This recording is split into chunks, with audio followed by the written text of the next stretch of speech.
in early September when I saw President Putin in China, I felt that the most effective way to ensure that that didn't happen was to talk to him directly and tell him to cut it out, and there were going to be some serious consequences if he didn't. And in fact, we did not see further tampering of the election process, but the leaks through WikiLeaks had already occurred.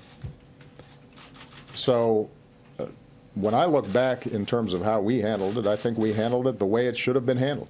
We allowed law enforcement and the intelligence community to do its job without political influence.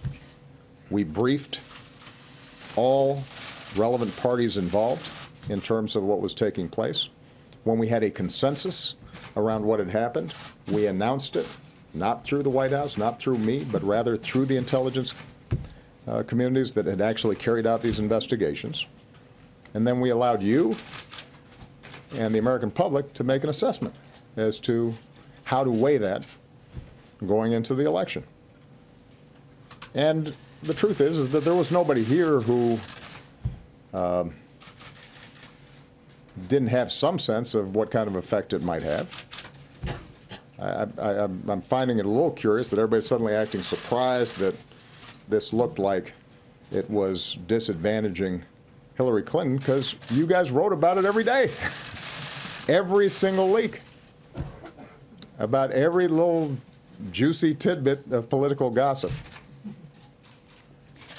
including John Podesta's risotto recipe. This was an obsession that dominated the news coverage.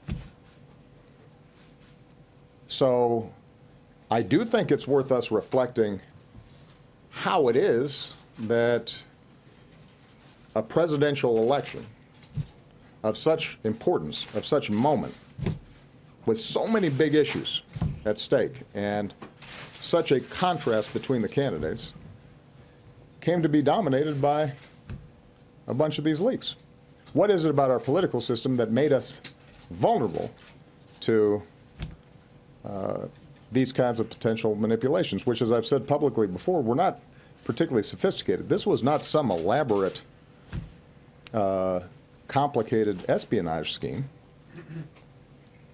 They hacked into some Democratic Party emails that contained pretty routine stuff, some of it embarrassing or uncomfortable, because I suspect that if any of us got our emails hacked into, there might be some things that we wouldn't want suddenly appearing on the front page of a newspaper or a telecast, even if there wasn't anything particularly illegal or controversial about it. And then it just took off. And that concerns me, and it should concern all of us.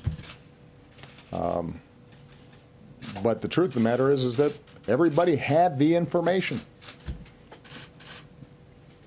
It was out there, and we handled it the way we should have.